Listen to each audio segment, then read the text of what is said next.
Good morning, all of you, and welcome to the eighth day of 2 week summer school.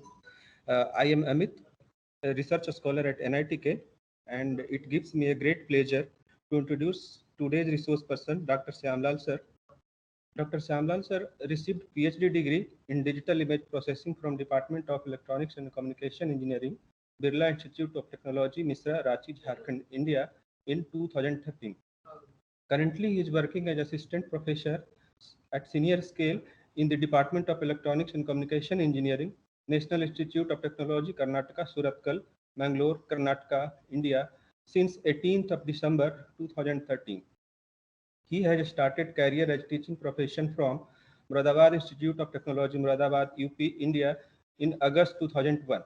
He has more than 19 years of teaching and research experience.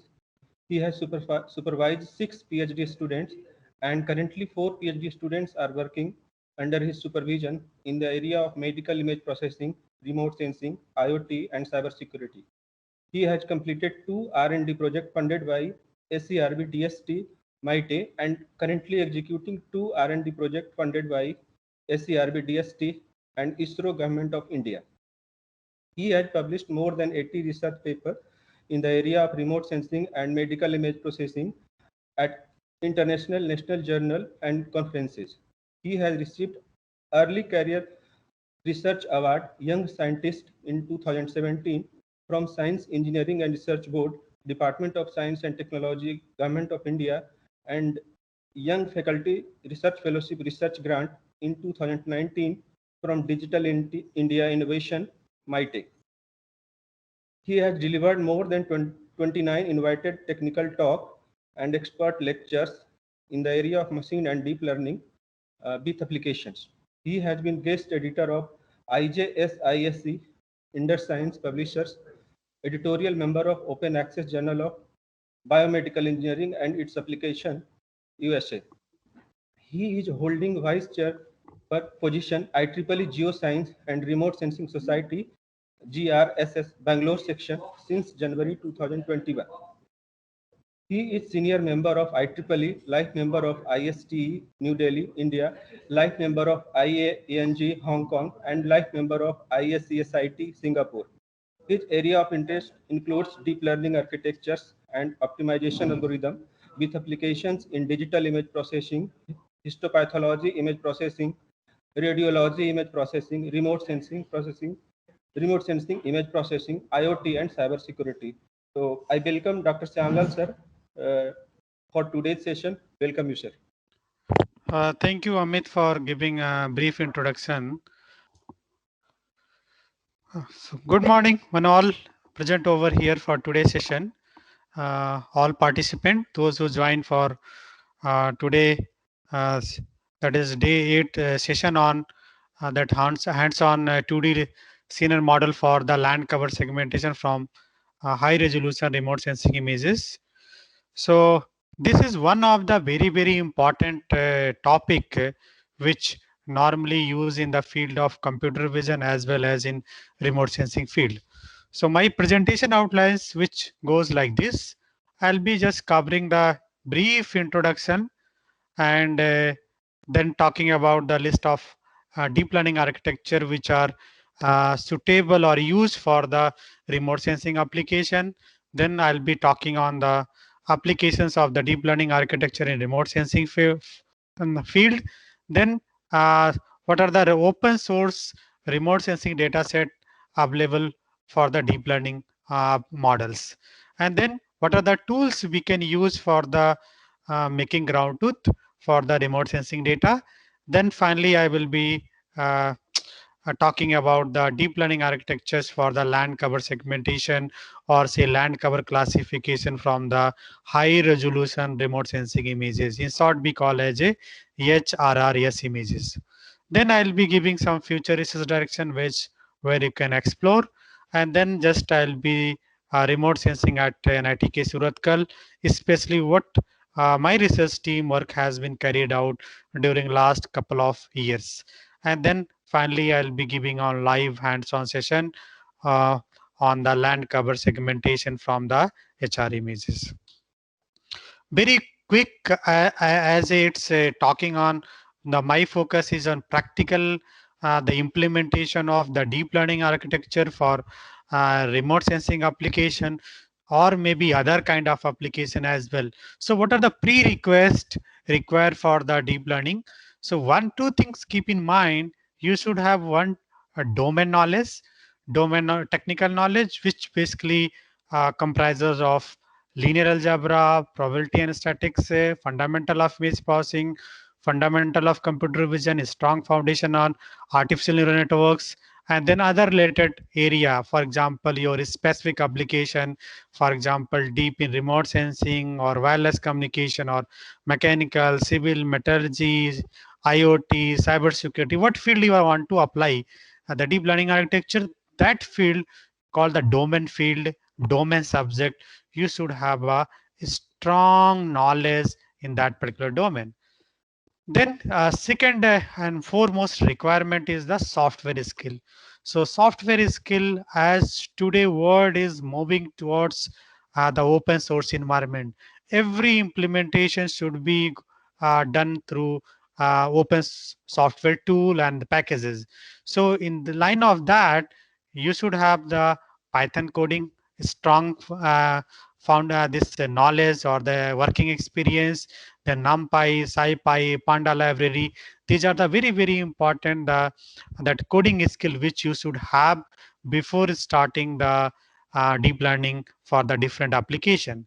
Then OpenCV, that is called here CB2, Open Computer Vision Library, which is again very important, that you should have the some working experience. Then Scikit library, which is again very powerful, that library which will be used for the various even the uh, machine learning, traditional machine learning classification task, for example, the random forest, SBM, and other machine learning, which you can use and you can do classification task as well. Then finally, the last and most important, the library, which is used nowadays very frequently, that is called the deep learning library. So deep learning library broadly have the Keras library, TensorFlow, and PyTorch. So Keras and TensorFlow was developed by the Google family, whereas the PyTorch was developed by the Facebook family. So nowadays, earlier was the Keras only, TensorFlow only. Nowadays, that is a provision that you can use the TensorFlow and Keras together. That is called backhand. You can use TensorFlow, and front hand you can use the Keras here. So both are combined. And then, or you can go for the PyTorch, that will be library. So depend on your capability, where you are comfortable, depend on your, the coding, the skill, you choose the whether the Keras or TensorFlow library or the PyTorch library. It's up to individual to choosing that which one is more you are comfortable. Now again, some may ask which one is good, which one bad. There is no comparison. Both are powerful library. Anyone you can use it. Coming to the list of the DL architectures in remote sensing applications. So if you look at over here, what I listed it, this is based on my research team, based on my experience, which I'm going to list over here on the different tasks. What are the tasks listed over here? One is called the segmentation task, other is called classification task, then cloud detection task, change detection task, DHZ task, and RS data fusion task. So these are the 6 broad the remote sensing tasks where we have worked on that. So that's why I'll have listed over here. So if you look at, keep on just quickly that segmentation task. So that most important, or say first, the architecture which used for the land cover classification or land cover segmentation task is FCN8, fully convolution network, that is called FCN8 2015. Yes, there are other variants, FCN8 16, FCN32, but out of 3 variants of FCN, that is called FCN8 is more good compared to the other. Why? I will be talking later on a bit more. And then most important architecture and most cited for the segmentation task is the unit architecture. So I'll be discussing more about this, and then this was actually used for the medical data, that is for the cell images, but later on the researchers also have used in the remote sensing field also here. So then coming to the SegNet architecture, yes, SegNet is very, very powerful. It was, the concept was introduced in 2005, in fact before the UNet, and then later on in 2017 it was published in Transaction on Machine. That's a TPAMI. That is very I mean top rated journal which are having the 16 impact factor. And then there are other variants called the DeepLab, DeepLab V2, DeepLab V3, V3 Plus. So these are the were explored in 2018. So just for your information, I would like to tell you DeepLab V3, that is the, I mean, they use the in your the Pixel mobile phone, which was developed by the Google Pixel phone, which they have used this kind of architecture for in the mobile as AI application is there. And in fact, not only this Google phone, in fact, many recent mobile phone high variants, if you see that there is a AI app is there. So AI app is doing a lot of things for the photo editing task. So keep in mind that AI is now already used in many real application. Then coming to the cloud segmentation, we have worked on that. So this is Cloud XNet, which B proposed, which was published in 2020, RSNet 2019.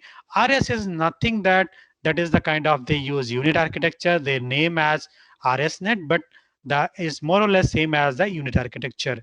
Then Cloud SegNet, then CloudNet, and then uh, ResNet. So these are the architecture which were used for the cloud detection task from the high resolution from the remote sensing images or say satellite images.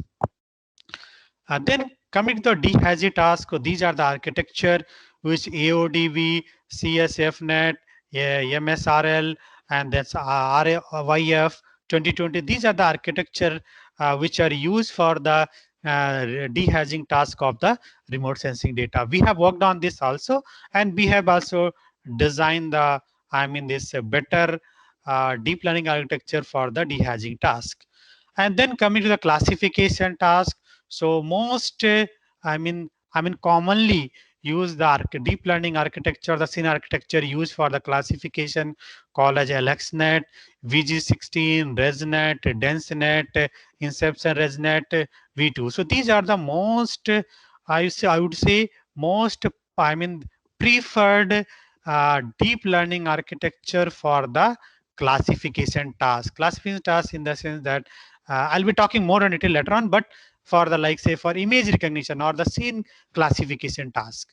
So as say that that day before yesterday, that student of Dr. Biplab Banerjee, she demonstrated that how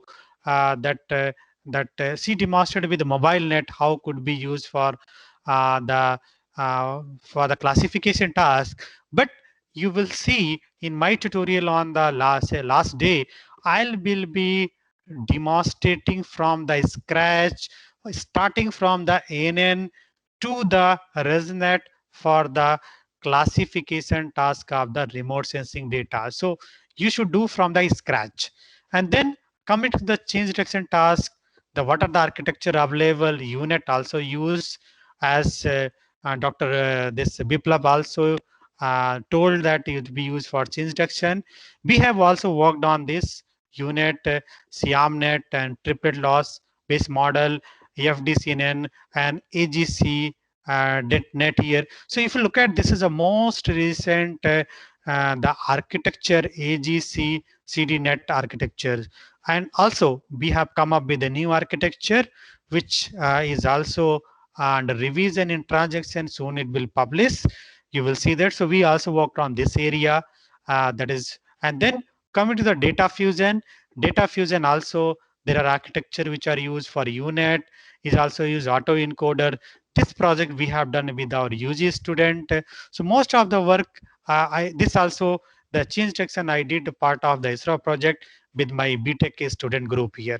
So this is dedicated to the this part. If you see right side is this part, and the DHAZY, even this cloud detections, all the tasks I have worked with my student. So except the segmentation task, rest all has been done with the help of UG student. And this work is published. This is under review. This we are doing that. This already under revision. This was yet to communicate it. So this is just overview. What are the architecture available for the various remote sensing application? Moving ahead, what are the deep learning, where deep learning could be used in major application, not only the remote sensing, what are the other domain?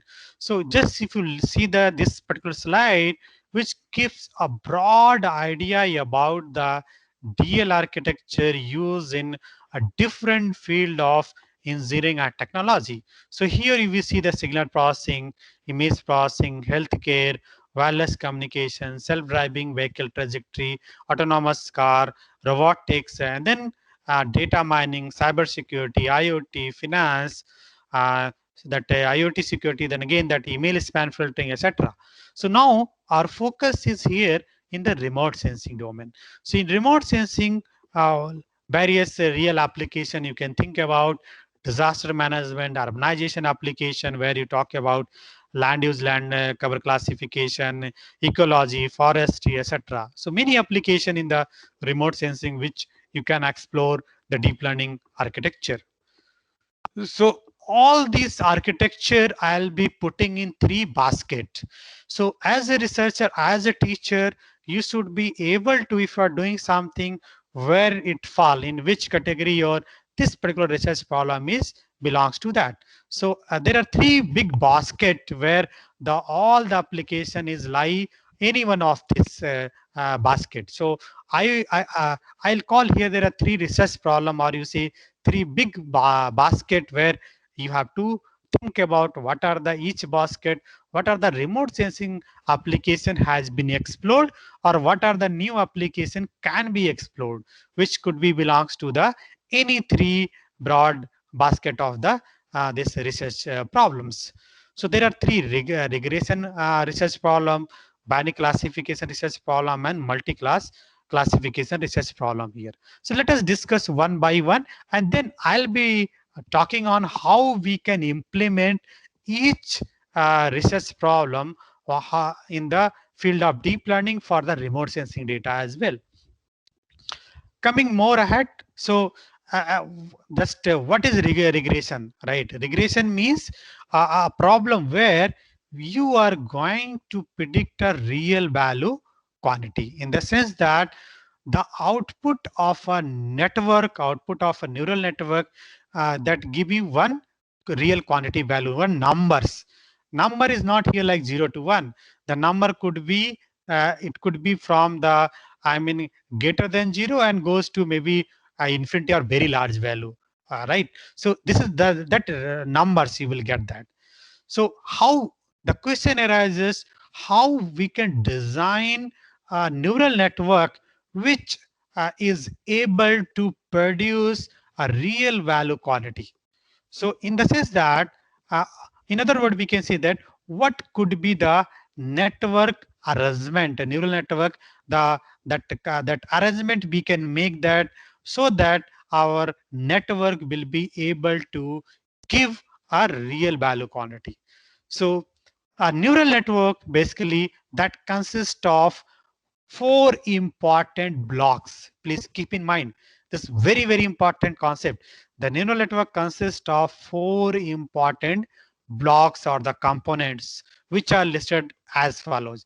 First component is most important, called the activation function.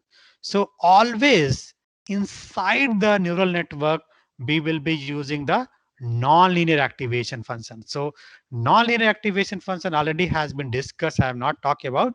So nonlinear activation function always will use inside the neural networks. Second, loss function. So loss function, whatever you are going to select, that will be used for the regression task. So For example, or you can say that most are say frequently use loss function for the regression problem is we call as a mean square. I hope everyone familiar this word mean square error. But if you don't know as a beginner, what is the mean square error? So mean square error is nothing. It's kind of the regression loss function. So this is one of the frequently used this loss function in the field of deep learning for various applications. And why need loss function? This is very, very important because as a design problem, whatever the task, what are the problem you are formulating, as I told you, either your problem belongs to the regression problem or the binary classification problem or the multi-class classification problem. So for each problem, you have to define the loss function. So what could be your loss function? In other words, in the computer field optimization, you understand like say for objective function. So objective function you might be heard earlier in the field of optimization field that is called. So optimization function and this loss function both are here slightly different. Difference is that the loss function is a function of the predicted value and the ground truth data. That is called label data. Whereas the cost function is the function of the network parameter. Network parameter in the sense that that will be the that your the that will be weights and the bias parameter. So this is what typical difference between the loss function and the cost function. Then coming to the third important component called the optimization algorithm. And there are various kind of the gradient descent optimization algorithms which was used in fact in the this artificial neural networks, which was started with called batch gradient descent algorithm, stochastic gradient descent algorithm, mini batch gradient descent algorithm, and then later on in 2015 was introduced called the that is Adam optimizer. So and recently last year 2019 was introduced R-Adam, reduced Adam also. So this even the first architecture which was that scene architecture was designed, that is called LeanNet 5, then followed by AlexNet.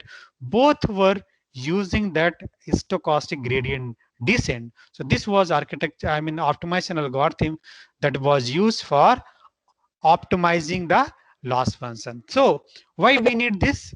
So it's basically the kind of this optimization problem. So what happened optimization problem? You have to input data, then you have your, I mean, just I'm giving you idea about the pseudocode. Then you have this initialization parameter. Then after that, you have the loop. So inside the loop, what happened? You have to, first you have to predict the output, prediction output. Then you have to calculate, say, for the, that will be error function.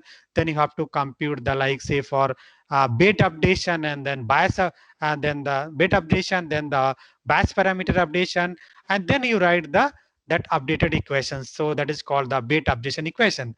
So after that you get the new output. So this is what will happen. So we'll get the new output. So new output current, or say for current output will be always comparing with the ground truth data or the annotation or the label data. So the error whatever is produced in the one loop, and then it will be iteration. That will be the one loop keep on iterating. So one iteration you have to give all the samples, and then you have to compute the error between the current output and the predicted output. Then after that you have to update the bait and the bias parameter, and then again it is goes to loop it, then second iteration, then again you have to compute the current output with the updated parameter in the previous step, and then like that this loop will continue. So you have to go for maybe 20 iteration, 30 iteration, or the 50 iteration, depend on what kind of problem you have. So this is what basically we are using to minimize the loss function. So typically, or say for ideally, the loss function value should be 0. But for practical case, the value should be close to 0. Then we can say that the network is learned properly. Your network is good. Once the loss function is close to 0, then you can say that the learning has been take place in a better way. And then after that, we are moving ahead the last layer. What could be the output layer configuration? So output layer configuration, once we are designing the network, make sure that the last node, which will be having output node with a linear activation unit. Linear activation unit is very simple. That is nothing that fx equal to x, simple linear expression. So this kind of that activation function which will be used at the output layer or the last layer of the network. So this is just typical that network arrangement, or the what are the important component you keep in mind. Now here, so this is one regression problem I hope you have understand. And here what you can do for the other two tasks, first and third, you just freeze. You have to make it constant. So nonlinear activation, for example, I discussed the ReLU activation or this leaky ReLU activation or other kind of thing. So you just keep fix the nonlinear activation, fix the optimizer, for example, as DD or maybe Atom. Currently Atom is most preferred, right? Atom, you fix it. And then for the based on your research problem, loss function and the output layer will be changing. Rest first and third will be remain same here. Then what are the applications? So as I'm not talking about, already has been talked by many that expert in the previous sessions, like sales, house sales prediction of the house sales price, or the impact of height on the injured days, and this give some description of the person, predict their income, etc. These are the non-deep, non-report sensing application. I'll not explore much, but coming to the our focus is remote sensing application. So remote sensing application, what are the things we can explore? So one thing already has been explored called the as that atmospheric correction. Atmospheric correction is one of the most important problem in the remote sensing as a pre-processing task. So this is the input image before has removal, and this is after has removal. I hope this image you also have seen when Professor Ramarao gave the talk. He also this image he also presented. Then in this domain, we have also worked on that. This is called as our the paper new deep learning architecture for dehazing of area remote sensing images. So this is what we you have the ground truth data, then Hazy input, second column, third column is AODV output, and then last this row, this is the row wise, not column wise. A is basically the ground truth, this original ground truth image, and B is basically having the Hazy input. C is basically that is our AOD output, and then the D is basically that MSRL output, and then E is basically that RYF output, and F is our proposed model. So what we did here, just brief introduction. We have the train our model on the that computer simulated data, or we call the synthetic data, and then we have tested it, and then finally we have also that tested on the real data sets, which means these are the remote sensing data, satellite data, which are belongs to the Mangalore region only, Mangalore study area only. So you can see that this was the original satellite image, and this was the Hazy image. You can see that white patches, you can clearly see that. And then the next B part is basically that is our that is the our that output data, what predicted output here. And this was the last row, that C part basically, which is the output of you can see that will be the MSR algorithm. So basically network, basically not algorithm, network here. So basically our the RST has in it what we designed, that was the that modification in the MSRL network. So we have just demonstrated that this as a on the real data set, how this our DHAZI network is better than the base architecture MSRL on the real data set, real satellite image data set. And then for the real data set, because how can compute, you can compute the mean opinion score, that is called MOS score, MOS value. So MOS value is nothing that you have to invite say 30 or 20 that human expert, and they have to see the both images, all the images, and see they have to give the score. Score will be say 1 to 5, say good, bad, excellent, right? So like that they have to give the number, and then after that you have to score, you have to do the averaging. So for the real data set, what we did, we have done the that human this interpretation, right? That MOS value we have computed that.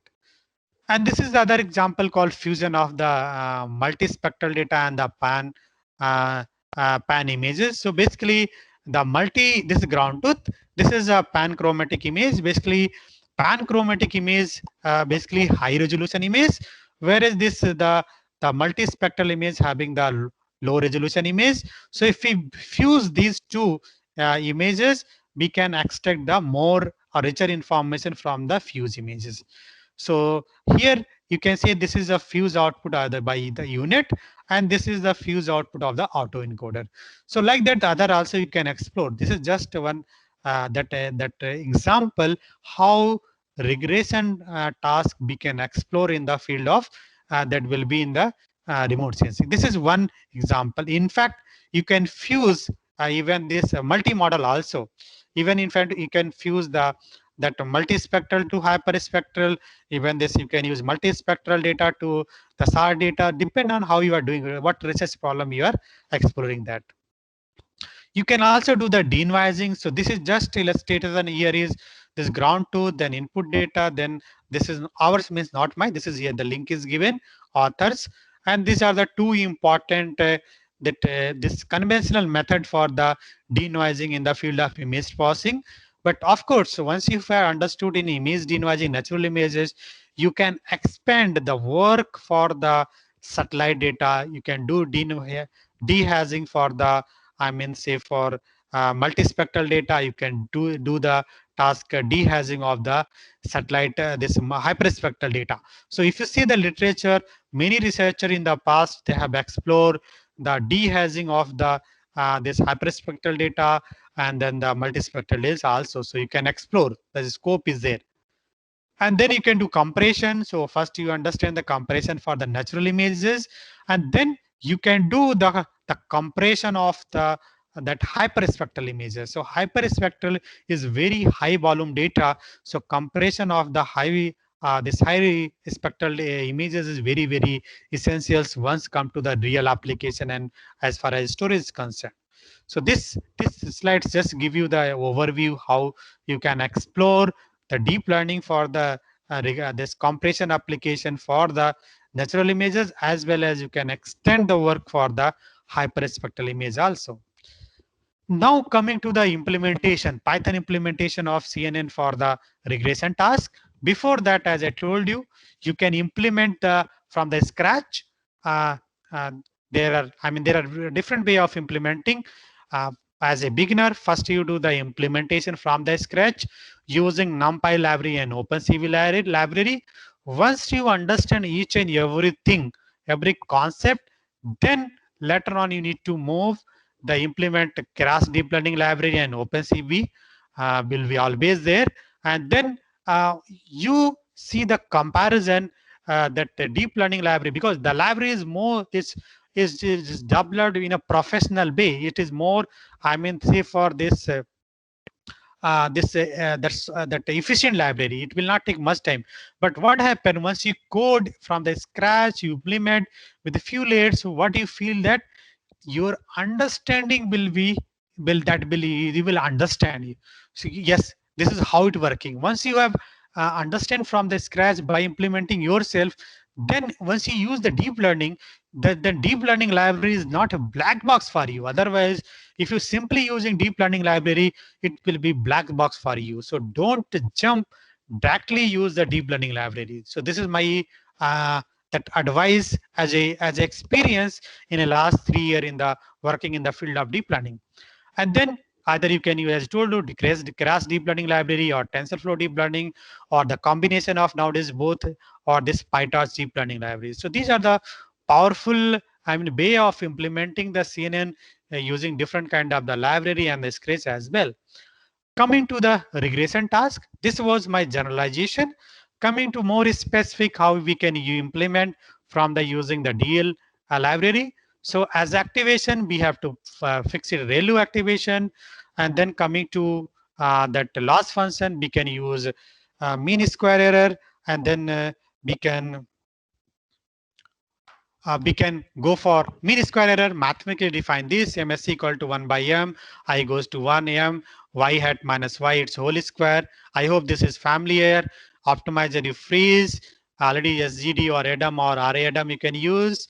And then output layer, don't forget, you have to always use the linear activation function, which will be something like FZ equal to Z here. So this is typical as you can understand, each is. Now, also one more thing I'll advise, you have the implementation from the scratch of this optimizer. Do not jump, just use this optimizer. You have a thorough knowledge on these optimizer. Then you have you will enjoy the work in the field of deep learning. So this is one. What are the other the regression loss functions are available? Other is, for example, mean absolute error, which we call L1 loss. That this is L2 norm, L2 loss also you can call that. And then mean bias error, Hoover loss, Ipsen-Hinge loss, square Ipsen-Hinge loss, etc. So these are the various, I mean, different kind of the loss function which you can explore. Depend on the problem. Sometimes your mean square may not be working good. You can try other kind of the loss function that your training will be better. So you keep in mind. You can also try other loss function. Moving ahead, the second research big problem, which I told you previously, that is called binary classification problem. This is most frequently used problem in the remote sensing field, as well as in the this medical field, in the cyber security field, which is use it, right? So what is basically the binary classification you are going to do? A problem where you classify an example or object is belong to one of the two classes. Very simple. Whatever the data you have, the data consists of the two classes. For example, medical field, cancer and non-cancer. That is one example. Or you have example called the remote sensing or this natural images cat and dog classification, which you have seen earlier. So cat and dog classification is basically the binary classification problem. So for this problem, research problem, how we can configure neural network architecture, or what are the component we require? As I told you previously, first and third component you need to freeze, don't touch. Rest you have to change it. What you have to change? The loss function. So loss function basically for binary classification, we are using very simple concept called the cross entropy, binary cross entropy. So binary cross entropy, I'll give more detail later on. After that implementation part, this binary cross entropy is also called a logarithmic loss function. And then output layer configuration that will be using one last layer or last node will be using with the sigmoid activation function. So already you have seen that sigmoid is a nonlinear activation function which was used as sigmoid, tanh, ReLU, Lequi-ReLU, all are the nonlinear activation function which are used in the deep learning field also, and then used in the this ANN also. This was used in ANN architecture. So this is just, I hope you understand. Again, the concept is here, the loss function which we are here using binary, we want to make it ideally 0, but practically it should be a close to 0. That is what our desire here. So this is typical that example of the scatter plot of data. I hope you can understand. So here, if you see the data which belongs to two kind of the colors. So one is a blue colors. Blue colors is belong to the 0 class, and the yellow colors belongs to the 1 class. So I hope you can understand what is the binary classification problem here. So the data or the task here having two classes, 1, 0 and 1 here. So always, like as I told you, cancerous image, non-cancerous image, right? Now cat and dog image. So cat will be 1 class and then a dog will be 1 class, which is simplest example. So there are other applications which are listed over here, but our focus is here the remote sensing application. So because my research area is very vast, I do work in healthcare, work in IoT, that cyber security, but my primary research area is the remote sensing application. So what are the remote sensing we can do? So remote sensing as a binary classification task, what we can do? We can do road extraction from the satellite data, number one. Number two, we can extract the building extraction. So we can just from the images, we can do the building extraction. Number three, we can do the river network extraction, in the sense that in India, you will see that there is a different kind of rivers are there. So from the satellite data, we can also extract that the river network from the taking the satellite images. Number three, even one more is missed here called the that rail networks. Even the in India, rail is big network. So rail networks also that will we can extract from the using the deep learning architecture. Then other application, cloud segmentation, as I told you, and I gave the example, that will be cloud segmentation. Also, you can extract from the that will be satellite data. Then that will be change detection. Change detection also, as I told you, we can from the bitemporal images, we can generate the change map. Whether what are the changes take place between the two consecutive time frame. For example, say for 10th December 20 to 10th December 2015. So this 5-year span, what are the changes happen, that you can see through the map called the change map. And then other the real application is most that is called landslide detection. So landsliding detection as other is a very good that research problem where that you can think about the before and post, I mean this pre and post landslide, what is the basically that the things happen, I mean the disaster happen, you can find out the losses, what are the happen, that you can you can also identify that, detect that, like that. And the other application you can explore in the field of the remote sensing. So most of the work here we have explored as application. This is one as a our research group with my MTech student Karuna et al. She worked on that. This is she worked on the in computer vision field we call object detection, right? Object segmentation. But in the remote sensing we call as a like that will be classification, land cover classification.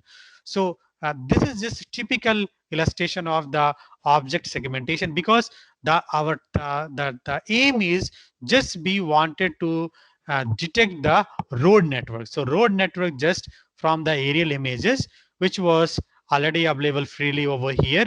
That Massachusetts road data set is there. We worked on this, and finally we have developed the DRNet architecture, which are already that published in 2019 only IEEE Access Journal. You can see that. You can follow if you are interested. So this is what you can visualize, that where the other network are failed to detect, whereas our network is here. You can see that clearly we are able to detect the road network properly here. This is other example, not for other work, which is mentioned bottom here, the reference, that is a building extracted from the aerial data set. So this is original input, this is a ground truth, and these are the extracted from the deep learning architecture. So the C part was the FCN8, as I told you, FCN8 use, then later on the ELU FCN use.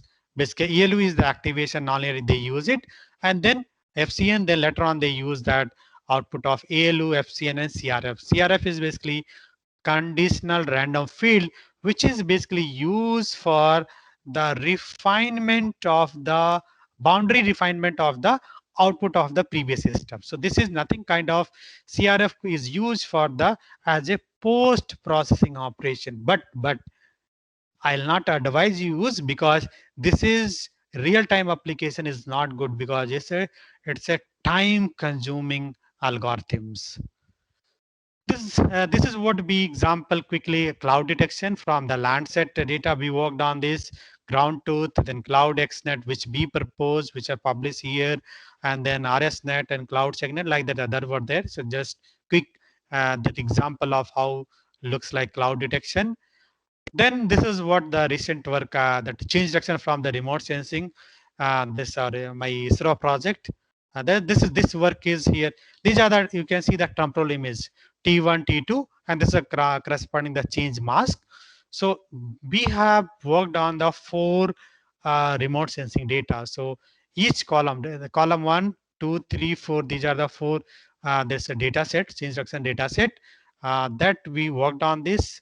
And this is just I'm showing as a the output RSCD net, which we design and then correspond the ground truth.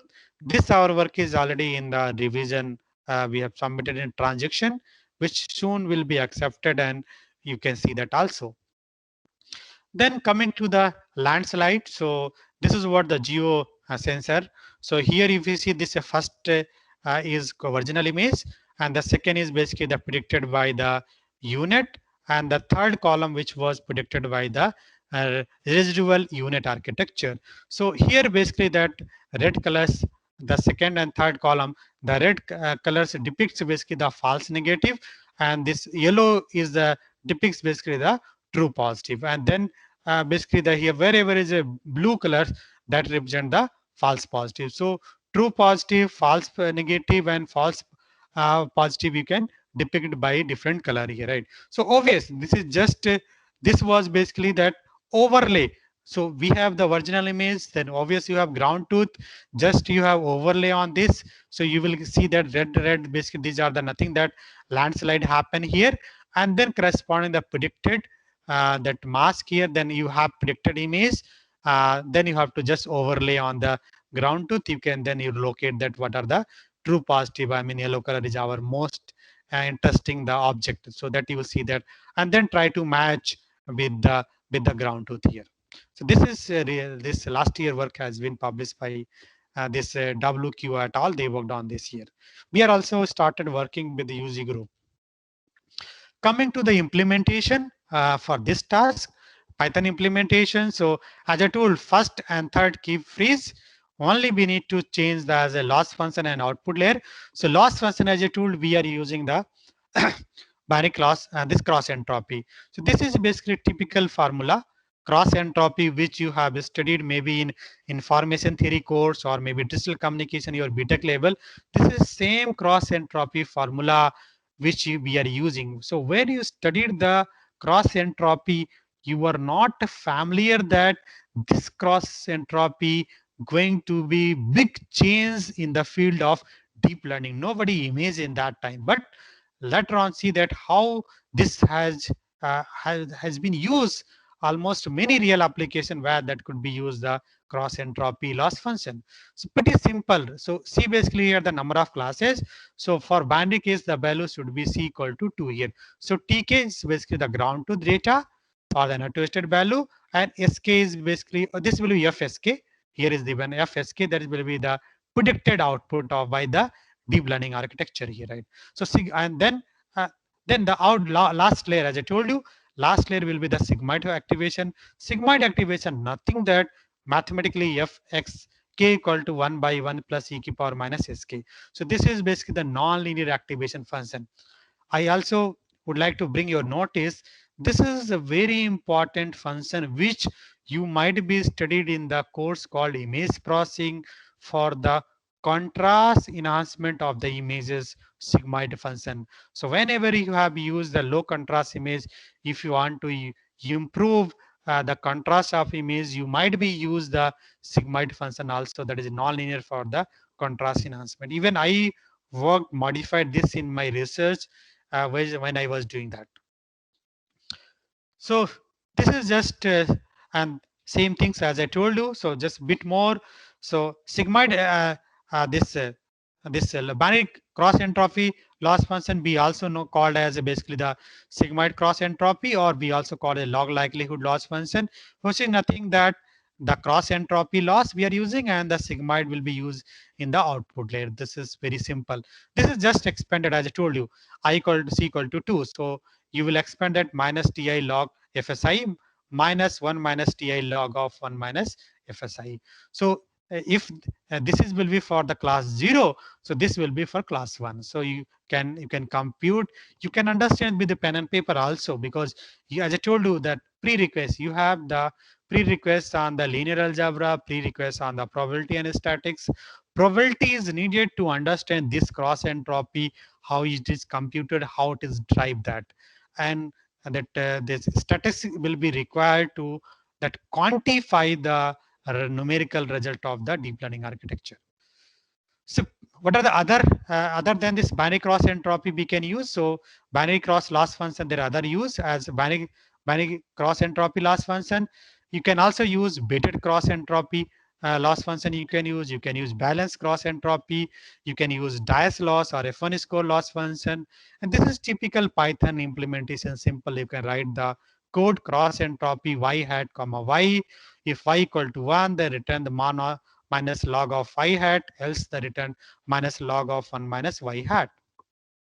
So this is typical. You can write your own code, you can understand, or you can use the deep learning whenever you are using the, this is basically that tf.keras.losses. So this is basically nowadays people are using that backhand, as I told you, TensorFlow, and front they are using the Keras library. So from the losses you can pick up like binary cross entropy, and this will be logic will be true here. So this is once you bit advanced, then you can use this library. Otherwise you can use this Keras library also you can do alone. So there are other loss function which use for binary classification. Hinge loss function, which was normally used when they're using the traditional binary classification task with the SVM, etc. That time use it. But most the deep learning for the binary classification, we use focal loss, Tversky loss function, loss softmax loss function, and then combined loss function. This was be introduced in 2019 when we did work on the called road segment. This is our we have demonstrated that the combined loss function, or you say joint loss function, loss and softmax, loss softmax loss plus binary cross entropy is superior than the individual loss function. So that you can refer my paper. Like that, other researcher also that they introduced the combined loss function called cross entropy plus Dice loss, and we are also introduce some more loss function. Couple of this future you will see in my GitHub repository as well. There are other loss function called activation loss function also there, which you can explore. But this is other separate research area, I would say right now. In fact, if you see that what you can do research is mainly you can focus either some, there is no scope much on doing research on ReLU activation function. This you can think about designing new loss function, that is one way, or you can design the new optimizer. This is one way. This will be fixed here. So you this loss function optimizer, or this somehow little bit on this ReLU activation, you can have some scope to do this each component doing some research and then club together, design some new architecture, and then you can publish good quality of paper. So then moving ahead for the multi-class classification problem. So multi-class classification problem, that is very important in the field of remote sensing applications. When we are thinking about going for land cover classification, that means we are thinking about the multi-class classification problem. So here, what you are going to do basically, you design, or the problem, your problems should be in a such a way that you are going to classify in an example belong to one of the more than two classes, in the sense that you frame your research problem in a such a way that it is able to predict the likelihood of a example or the object belong to each class. That's other way.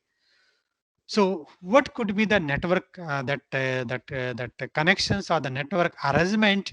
So neural network arrangement will be the same here for the component activation, optimizer key freeze. Only the loss function and the output layer should keep on. You need to modify that. So loss function, what we are going to use? We are going to use categorical cross entropy, or we call as a softmax loss function. And then we are going to use the output layer, last layer, we be using that the softmax activation function. So softmax activation, so we'll be using the node. So depend on the how many classes are there. Say if we have 10 classes, we have required that there will be 10 units will be there at the output layer. And if 5 classes, 5 node you have to made it there. So this is very important. So what are the application? What are the application? We can explore a lot of application, but I told do not directly jump into the remote sensing application. First, you should do some kind of the important natural data set and other kind of data set, and then you jump into the start working on the remote sensing field. For example, most popular that application handwritten digit recognition from the MNIST data set, flower classification from the iris flower data. So this is 3-class classification problem. This is 10-class classification problem. You can go for, I will be demonstrating that CFAR 10. Basically, that is very class 10, which is for natural images. So start with one. This is basically that available in most of the library. You can use that. You can work that. You can work on that. And then once you are a bit understand mature, then you start working on this field in the remote sensing, as I told, for this land cover classification, changed land cover change analysis, forest cover change analysis, or you can go for the instant segmentation from the that remote sensing images for the maybe that SAR images or this other remote sensing images. Obvious, my that's that application is not limited to remote sensing. You can go for medical field as well. You can see we have done a couple of good work in the field of medical as well. In the histopathology image, you can follow that. This is typical example of the multi-class classification example.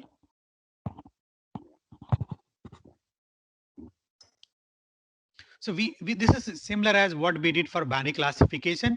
So Bani classification, we have seen that we have only two scatter plot having the two colors, two data only. Whole data is having only two colors. So here you will see that they are having the three colors. So scatter plot consists of the three group data. One group belongs to the blue. Second group is basically the yellow data. And third group is having basically that green here. So zero group data, which belongs to the, say for here, zero class. And the yellow class data belongs to the one class. And the green class data, which are belongs to the three class. So this is just typical illustration of that multi-class classification problem for the I mean, that is scatter data. I mean, just the data which you can generate from the computer simulated data, and you can just that segregate it here. Just I'll be moving over a bit later on the more on object detection because later on we require. So what is the semantic segmentation? Already people have talked about. So semantic segmentation is nothing that it's a kind of the task assigning a class to a every pixel in a given image. In the sense that what each pixel, whatever we have, that is going to assign a particular class. So for example, if you see this particular image, you can understand better way. So here we have this input image. So input image, if you see that we have that cycle is there, human is there, and then background is there, right? So this, if you use the semantic segmentation concept, which more specific is basically that multi-class semantic segmentation. So predicted image by the network, you will see that a person is one color, bicycle is other color, and background is other class. So this is basically called the multi-class semantic segmentation. So what we did, so the each pixel is that has is now that assign a specific class. So we will see that this black pixel, black region is one class, and then this brownish color is basically other class, and then green is other class here, right?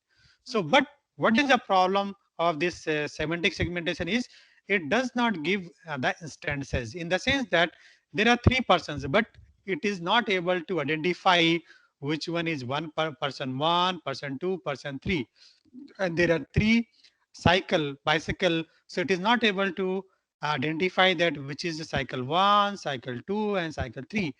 Background obvious is one class, so that need not to worry. So to solve this problem, the researcher has introduced the concept called instant segmentation. So this is just a typical the comparison between the semantic segmentation and the instant segmentation. So semantic segmentation is, you can see that here, just man and background, only two classes. This is basically called binary classification, binary segmentation task. And here you will see that instant segmentation, we have background, then we have the person. So this white region basically nothing, this is the outlier, the boundary of the person 1, then the person 2, person 3, person 4, person 5.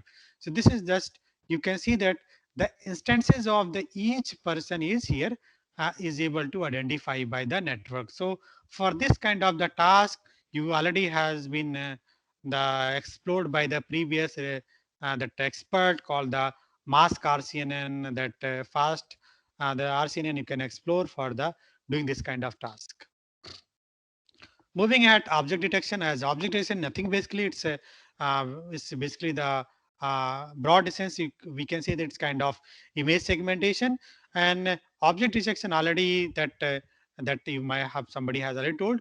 So object detection is also we sometimes we call as basically the object segmentation. A lot of the data already there, VOC 2012 data set, MS COCO data set, many data set that used for the object detection task. Let us explore some of the example of the object detection task from the, I mean, this real images or the road scene images.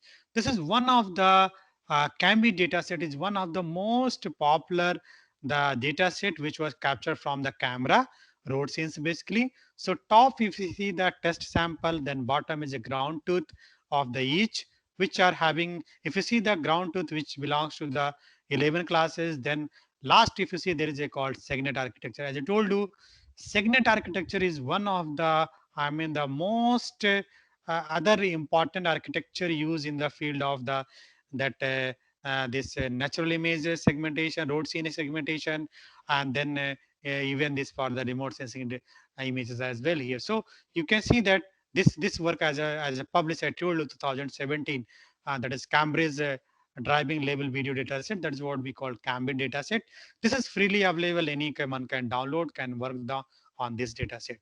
So this is one of the most preferred data set for the student project point of view. They can start working on this project. That would be nice. This is other project which bigger higher classes called Sun RGB dataset, which are having the 13 classes. Previous were having 11 classes. Now here you can see there are 11 classes.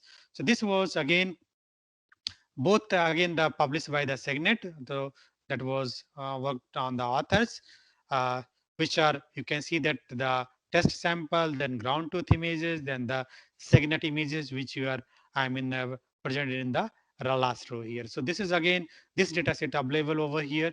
You can just explore the data set, scene understanding. This is one of the benchmark data set.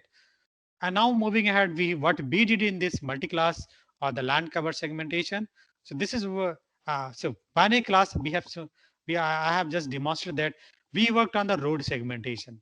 We also worked on the building segmentation, but we could not able to publish it.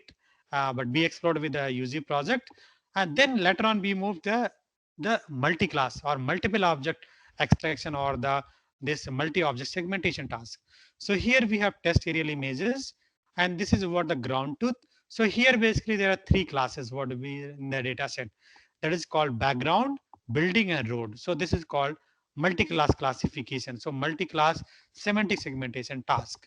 So here this is ground truth, and this was our OSegnet paper which we proposed and the design and develop, and then the work has been online published in 20, accepted in 2021 20, and this early access published in 2021 transaction.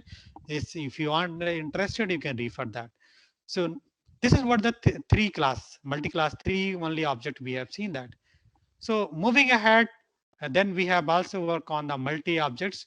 Recently we worked on the, this is four class. So here we have test aerial images. This is what the proposed model. We have the ground truth. So here we have the four classes from this called building, woodland, rest, and the water here. So this is also we worked on this. The paper is about to submission. We worked on this. We also worked on the higher classes also, multiple data set.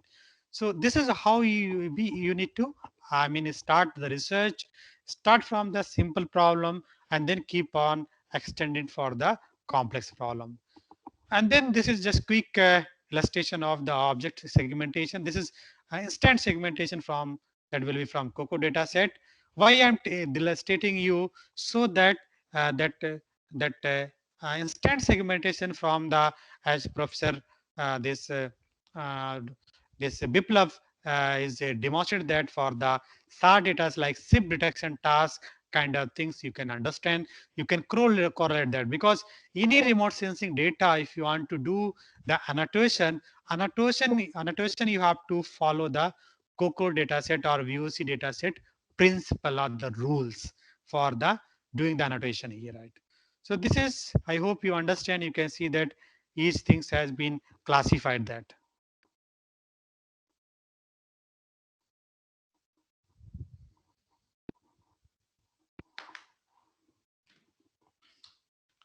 Then we also worked on the past called the this satellite data. So this is basically the Landsat 5TM data set, and then this the ground truth, which are 6 classes.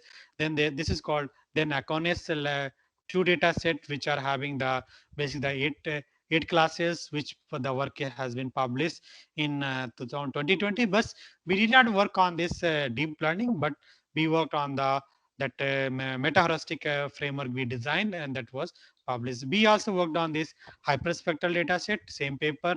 This is here University of Papua data set, which are having, and then other data set called that Indian Pine data set for this year.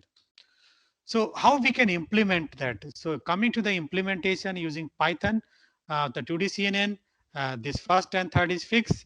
So we have to go for the categorical cross entropy loss function, which we are using, sit here softmax as a loss function, which fsi equal to esi divided by sum of j goes to c esj. C is basically the number of classes, and then this is what we are using cross entropy.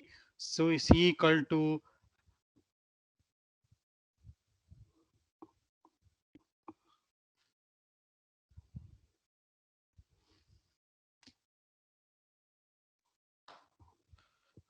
so here we are going to have uh, that will be output softmax activation. So output softmax activation fsi equal to esi divided by j here. So this is pretty right. What for you to understand, this is already we explained. So this part just I want to how softmax activation function work.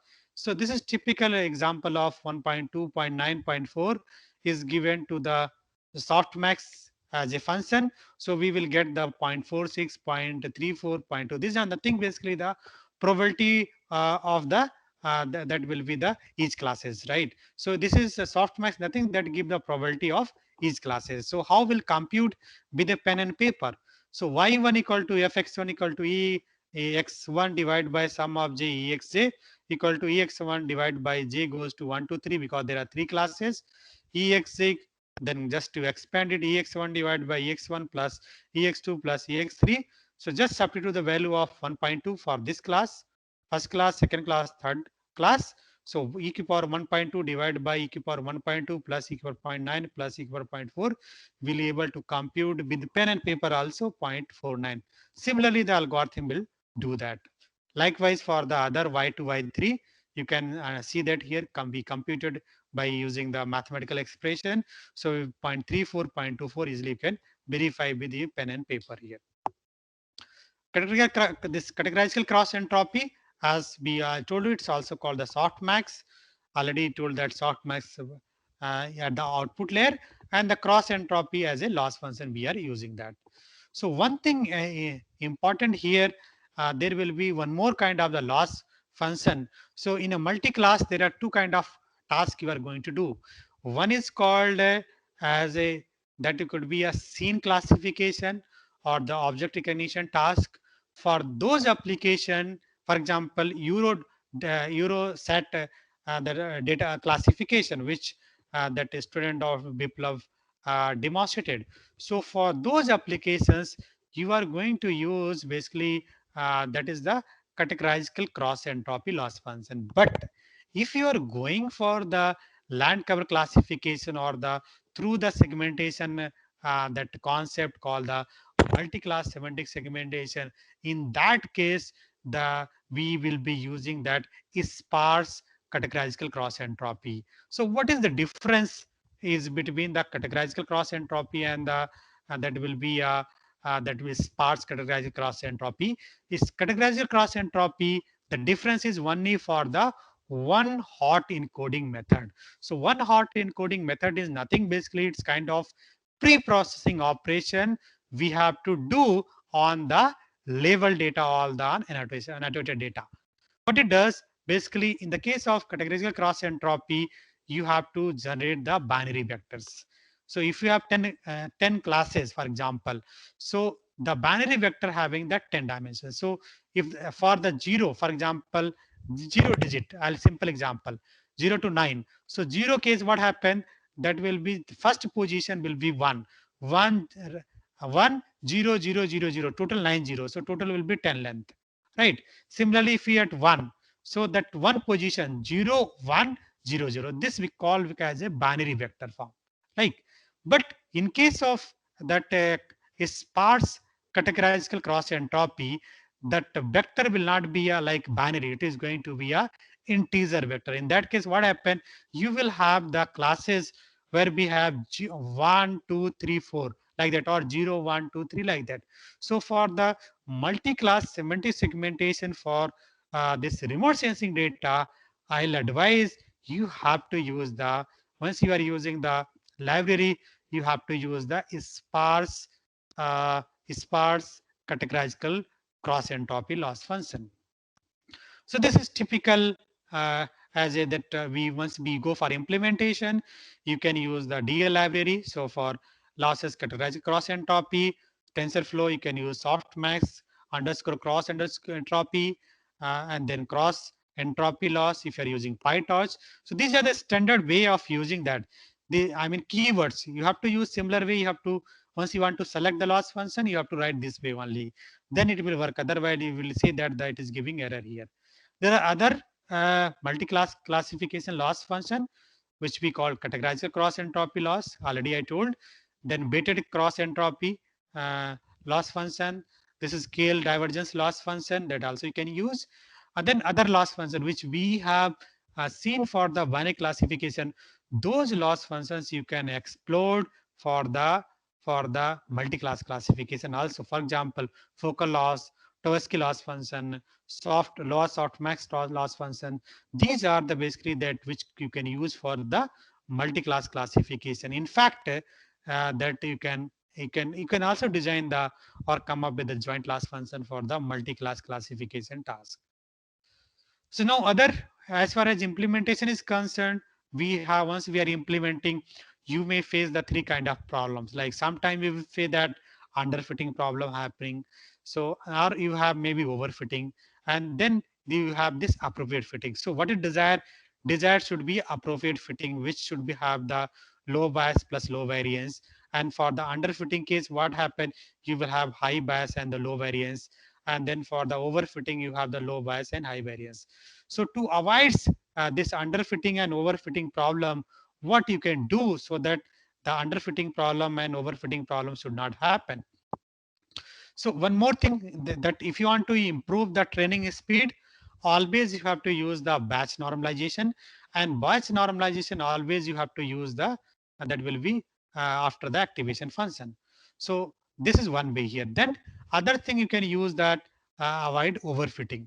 So you, in order to avoid the overfitting, in addition to your whatever the loss function you have used, you can use the regularization technique. For example, L2 norms. So L2 norms as a regularizer you can use in addition to your the loss function, which will avoid the overfitting problem. Or you can also use the some dropout. So dropout, basically what happen, random nodes in the network wherever you are using, that will in a slice make the zero here. So this you can use dropout concept you can use. You can also use early stopping criteria. You can also do for the cross validation also. And then in order to avoid the overfitting, underfitting will happen because of the less data, one reason here, right? So what do you have to do? Or maybe some model region also. So you have to get that more training data set. That is one way to avoid overfitting, or increase the number of parameter in our model, so that also will help us, or increase the computational complexity of the model, that may help to avoid the overfitting, or increase the training time, or until the cost function get is minimized. You can do that here. Or there will be other problem which you face, that there is a called imbalance of the data set. So imbalance data set if is there, then you have to do the resampling. So there are two kind of resampling is happening. One called undersampling. So undersampling, what we'll do, so the data which are having say for high classes, so that you can reduce it. You can reduce the large number of classes so that your data set become the balance here. Or if the other way, you can do the oversampling. Oversampling, what we do, we want to increase the data set. So suppose one particular class having the less number of sample, so we can reduce, we can increase the data set. Question arises how we can increase. There are various kind of the algorithms already there. For example, smart algorithm is there you can use, or you can use even the data augmentation concept. You can increase that samples, and then you can, that will also that resolve the problem of unbalanced data set. So these are the key things while implementing it, keep in mind, and how to avoid overfitting, underfitting is very, very essential. Moving ahead, before going for the logarithmic implementation, that will be that performance evaluation matrix of the DL model. So we require the two kind of images. One is the segmented image from the algorithms or the method, and second image you should require the ground truth image, or called the manual segmentation or label data, which is called aerial images. And then this is just typical example. We have the segmented output image, and this is the ground truth image. So here you can say ground truth is very proper, right? If you see the segmented image of the network here, if you see this region bottom here, this down bottom here, right side, that the predicted image is not proper, but right side you can see the ground truth. You can say that means this is not exactly the 100% perfect image here. Still, that can be improved here. Just example I am giving. Then you need to, we have the confusion matrix already explored. I'm not going to talk about. So you need to compute accuracy, precision, recall, F1 score, IO. These are the value you need to compute. This is a three class classification that will be here. If there is a two class classification, 2 cross 2 confusion matrix, three class classification, there will be 3 cross 3, 10 class classification, you have 10 cross 10 confusion matrix. Other than you can compute the true positive rate, false positive rate, true negative rate, false negative rate. All things are basics. You have to go through yourself. I'm not going to detail. Precision you need to compute. Recall, these are very important. TP divided by TP plus FP, and then the recall is TP divided by TP plus FN. You can compute it, these values. And then sometimes specificity also is important. SP equal to TN divided by TN plus FN here. And then after that, you need to compute the Jaccard index, which is nothing that in terms of the pixel values, TP divided by TP plus FP plus FN, or this that is segmented image, and then ground truth, that will be intersection divided by mod of S intersection U G divided by the that mod of S union G here, or you can write in this form also. And then you can think about, once you got the Jaccard score, you can also compute the Jaccard index, or could be, which is nothing one minus Jaccard index. So you can also use Jaccard distance as a loss function also. This intersection of union, which is frequently used in the deep learning, which is nothing that basically the Jaccard index, same concept but different way of representation, as here mentioned that intersection divided by the union. So this is way of the visual area of overlap divided by area of union, which give you the IOU, and that good poor IOU, good IOU, and excellent you can understand from this example. Obvious, moving ahead, that F1 score again important. So F1 score is nothing that the harmonic mean of the precision and recall, which is nothing that twice precision recall divided by precision plus recall.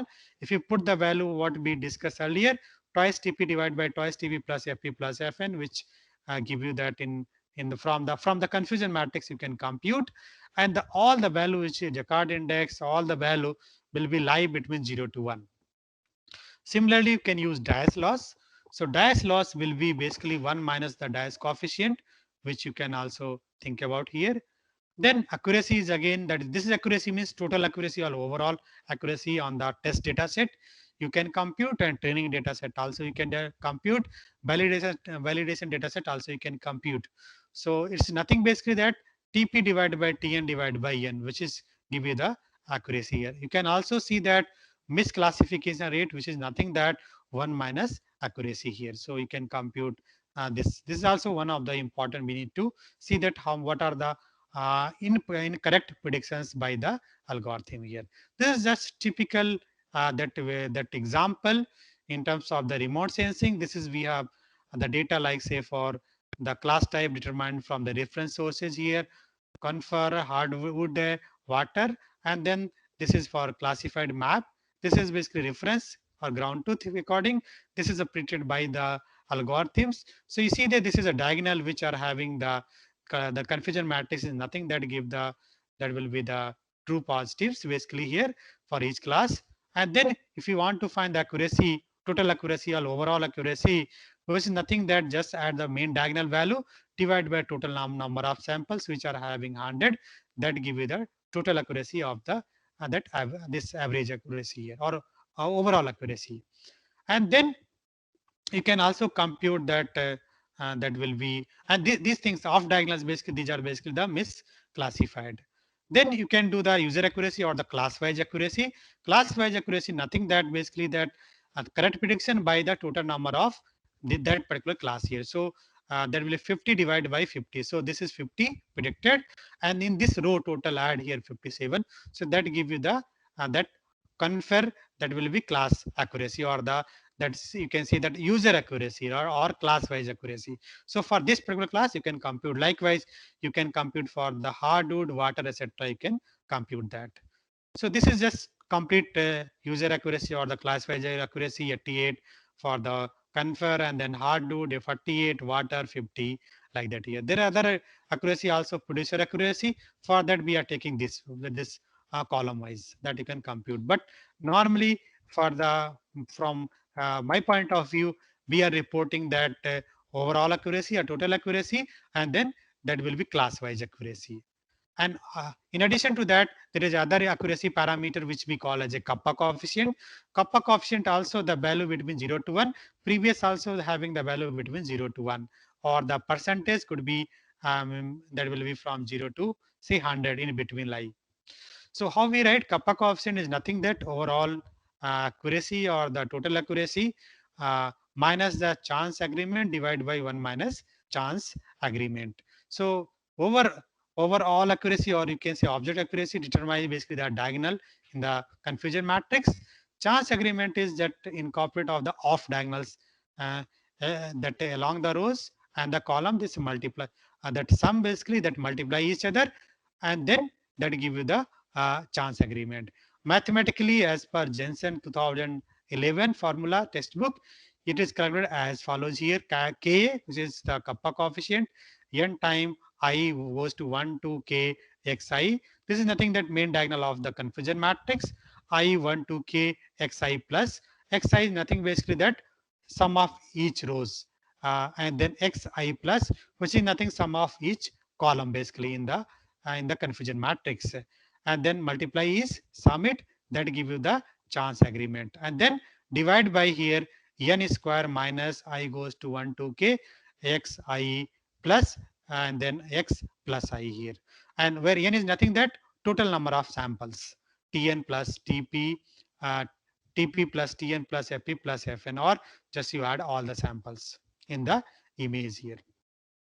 This typical example, you can understand kappa coefficient, how we compute with pen and paper, give you more understanding. Same example. So here, this is case if you add it here, this first row 57 total, and then 27 hardwood, quarter for 16. And if you column wise, if you see that, that will be 67, 23, and 10. So kappa coefficient calculated total 100 samples here, there. Uh, so just add it here. This will be values 100 into 71. 71 basically that main diagonal, just you add it here. That if you add, you will get the 71 minus 57 into 67 plus 27 into 23 plus 16 into 10. You will get the chance agreement, divide by 100 into 100, which is nothing, n square, and same value here. Solve it, you will get 0.46. So 0.46 that give the kappa's coefficient. So that means the value is not very good, it's not very poor, in between, close to like say for in between here. So Coming to the open source remote sensing data, this open source remote sensing data, which basically talking about some for the that object segmentation or this multi-class segmentation as well. So we have the single object extraction from the remote sensing aerial image data set. You have the road and building data set you can download. This aerial labeling data set you can also use that. This is available on this particular link. This is paper. This was the thesis done by. You can go through that. This is we have the satellite data set, which are CBPR 18 deep lobe road extraction data. You can also explore this cloud data set. We can use that part here. This is called single object. Moving ahead for the multi-object extraction from the remote sensing data. This is RS data set 1, which are learning linear image, aerial image segmentation from the online map that is having 3 classes: road, building, background, which was published in 2017. This data set you can download from the Google. That will be Google Earth, even also available there.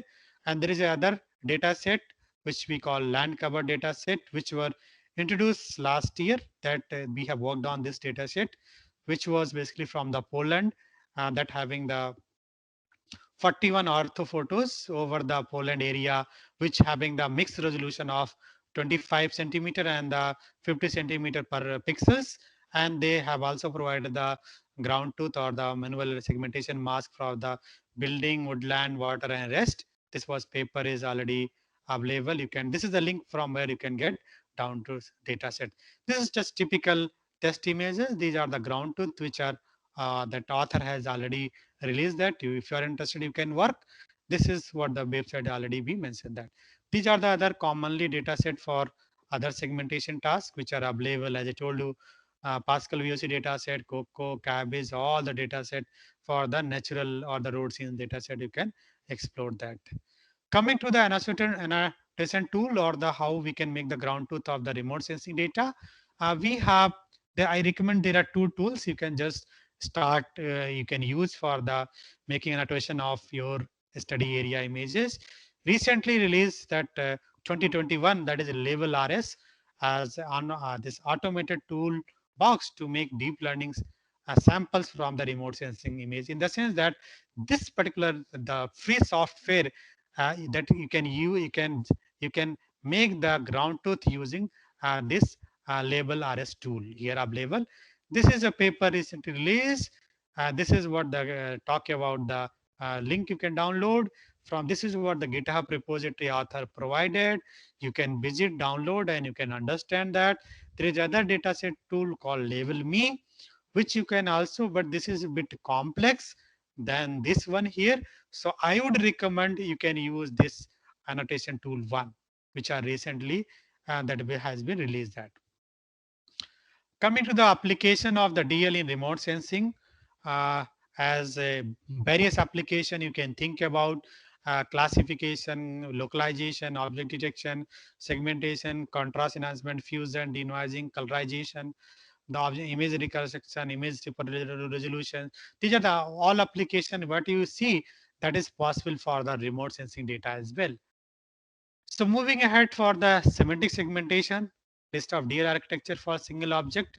So these are architecture till what best of my knowledge, my research team I listed, which are available here. As start from this recent is FPA Net 2021. Yes, of course, my I did, yes, these are the architecture which are available. You can explore, you can follow that. These are the architecture for the multiple object segmentation for land cover you can use. That will be the object which you can also use our which were published last year, OSegnet architecture, SCATNet. These are the very good top level transaction paper which you need to follow whenever you are focusing that. A quick difference between the classification and the segmentation from the remote sensing images perspective. So this is segmentation. You see that here. So we have one background, then a person, and then there's a horse. So this is a semantic segmentation, multi-class classification problem, and this is what the classification. So scene classification. So here, if you see that what in classification, what will have maybe one image or the maybe patch in remote sensing will be labeled as a one label. And in case of the segmentation, one pixel will be treated as a one label. This is a difference. So difference between the classification and this that that segmentation is that one pixel will be labeled as a will be labeled as a one label belongs to one label, whereas classification one complete image could be labeled as a one. Like this is a difference here. So this is, you can see that there are different objects: horse 98 probability, person zero point 0, car 0.005, dog 0.03, cat 0.01, apple 0. So if you add all this probability of each classes of object here, you will end up with a one. This is what the good thing, right? Even here also, once predicted each probability add, you should get the one. The main that the main the concept remains same here, like the softmax, which that wherever you're using softmax function, if you add the or probability of each classes, it should be equals to one. And one of the most important, whenever you are going for land cover classification, make sure that you should not, you should understand one of the very good concept called how the level data we are going to process, pre-process that. So if we have, suppose we have the data, RGB color image. So RGB color image, what the we are going to label in the form like that 1, 2, 3, because this is image. So corresponding we will have the mask. What are the mask? The mask will consist of the basically 5 different classes. One class: person, purse, plant, and sidewalk and building, etc. are structure here. So this is what the image. So corresponding will be mask. So mask having basically that will be color image, right? Which having the 3 channels. You will see that. But what we will do, because if we give the mask as such in the deep learning, it doesn't work.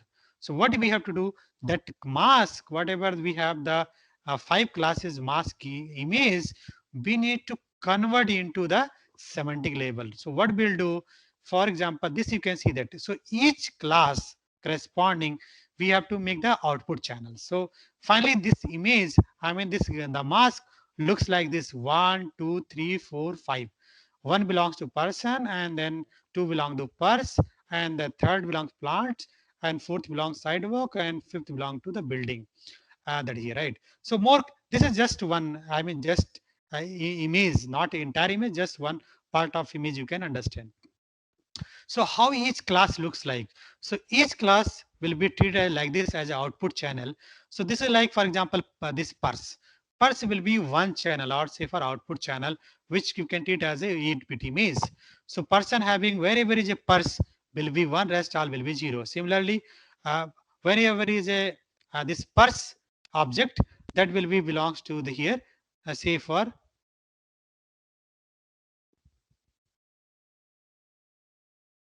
will be here one. So basically what we are happening, so we are assigning the one value. So the label, what was the label there? We are label 1, 2, 3, 4, 5, right? So there are 5 output channel we can generate. Each case wherever is a, I mean, say for the person will be marked as one, wherever is a purse will be marked as one value, wherever is a plant will be marked as one, wherever sidewalk will be marked as one, wherever is a building will be marked as one. Why? Because one, because you will have only the 2 classes. You will be able to see that. If you want to see that how mask looks like. So this is nothing. These are basically the there are the 5 output channel which we need to create it from the mask. And after that, once we get mask, and then we can fuse it, right? We can get the, that will be a all this we can make as a one, and that will be the semantic label. So once the semantic label, what we got here, this is semantic label. So this semantic label, if you fuse on the mask or the original image, so looks like this here. You can see that. So background will be zero. If there, that will be one is a person here, and then two is a because background is not here indicated. So one is a person, two is a purse. You can see that here. And this is a here purse. You can locate that bottom side here. And then three is a plant. So plant, you see there is a three. And wherever is a sidewalk is four here. Where is a building or this structure is 5 years. So this is very, very important. This we need to generate it, right? And this will be given, that will be as a label data. I mean, so this is what kind of pre-processing we should understand that. So coming to the architecture, uh, this architecture. So architecture, this is what the AlexNet architecture has been that explained by the Dr. Deepu Vijaysenan. And this, the block is here, this having the convolution layers plus max pooling, then there's a fully connected layers. So we want to make it a fully convolution CNN AlexNet, right? What we do, that this that ANN part or fully connected layer is, there are two modifications that replaced by 1 cross 1 convolution layer, number one. Number two, we need to that add the upsampling path. So there are two modifications if we do in the AlexNet architecture, then that the that that we will increase the localization information a bit more. So because what happened, this will not give you the better segmentation map. So in order to get the better segmentation map, this the fully connected layer is replaced by the fully convolution layers. So that's why we call as a fully convolution AlexNet architecture.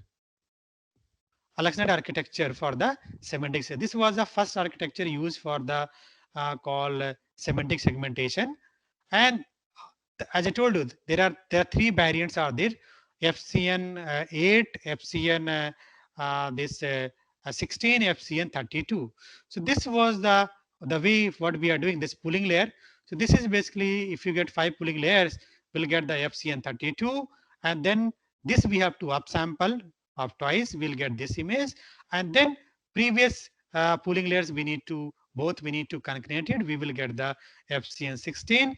Then from the FCN 16, we need to upsample by twice. We'll get the here 16 cross 16 here, and then sorry 8 cross 8 here, and then from the previous pooling 3 layers we need to concatenate it. We will get the FCN 8. So FCN 8 that give the more fine detailed, better segmentation map than the this FCN 8. So this is what the just typical understanding here. Then we are moving towards the encoder decoder architecture. So for encoder decoder architecture, I already talked about that unit architecture. So this is unit as a shape is U shape here. And one thing keep in mind, that is here one, this is a gray and this label here. So what we are doing in the, this is encoder block, this is a decoder block. In the decoder block, what we are doing, we are just concatenating from the same level from the encoder side. So this arrow, that what we are going to fuse here, why we are fusing, that provide the localization information. So localization information that give the more information, you can extract more information from the segmented map here. So this is one of the most cited paper which was Rosenberger did for 2015 for the that unit architecture for the segmentation task. Obvious, with a pen and paper, you should, these are the like 64 convolution filter are used. This is input tiles, input image, then 64 convolution layer filter use, two types here, and then you have to, then we have to downsample, max pooling here, basically here, then again, that going to be a two type convolution, then the max pooling, these are the like happening, and then after that, you're going to be upsampling operations will happen here to get the original map here. So what happened is, you can see here we are connecting this layer, this path, and this here. So each this decoder side we are just connecting from the encoder side to extract the more that will be localization information from the uh, for this architecture. So this provides the better architecture, and this was suited for the I mean. This small data set, whenever for medical case or whenever you don't have much data set, you can use Unity's best architecture. These things already has been discussed, like how to calculate VN paper, the feature map. I'm not going to talk max pooling, right? Just come to the quick implementation. Come to the implementation, we will be using that ReLU is fixed, binary cross entropy, you know. So we are using the output layer, last layer that will be using the softmax. Uh, sorry for this is for binary segmentation will be used. But here this will be using the softmax activation function, because the task is we are going for the multi-class semantic segmentation or the land cover semantic segmentation. This was for the binary case, and this is for the say for multi-class semantic segmentation. So we are using the categorical cross entropy loss plus the output layer. We are using the softmax function here. So this thing already I talked about. Dot augmentation not talking. This is the project which we are already one completed on going on this the remote sensing field. This I'll say that a lot of topic which can explore. My group has explored in many topics listed here.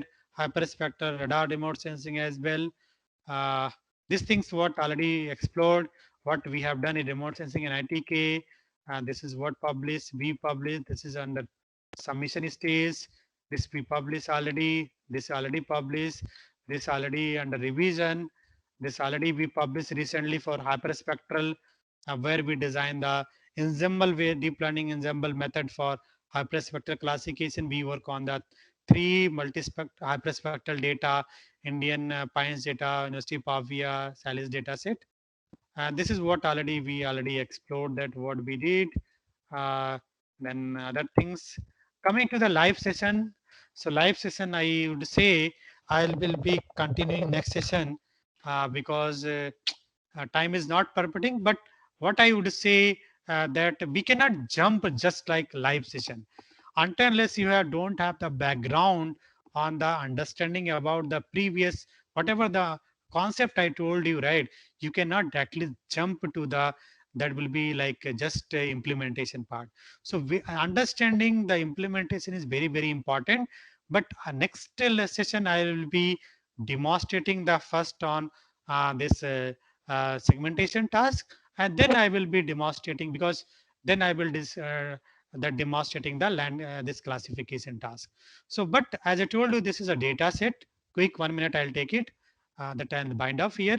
So this data set having the 4 classes I already mentioned, and having the mixed resolution 25 centimeter and the 50 centimeter resolution, and having the size of 512 cross 512, and having the training set we divide into 400 images, and we will be using the 100 that will be test images with their ground truth here. So this is what encoding one hot encoding mask. What you I was telling that this is mask we have. So as a pre-processing, we this is not complete this mask. It's a portion of mask. Just I'm just stating. So this mask corresponding the one hot encoding looks like this here. So will be 0, and 0 will be for black, 1 will be for the that will be for your uh, that is going for the blue case, and 2 will be for the green, and 3 will be used for the red color. So this is what the color I mean what we assign them I mean the classes according that some may can change right now from 0 1 to 3 right now 0 1 to 3, but uh, but preferably I would say you start from the class 1 2 3. That would be better, because otherwise what happened, there is a 0 right. uh, uh, that will be here we have assigned the zeros 0 1 2 3 here. So 0 1 2 3 we can use that for the 4 classes. So live session will continue next session. Thank you all.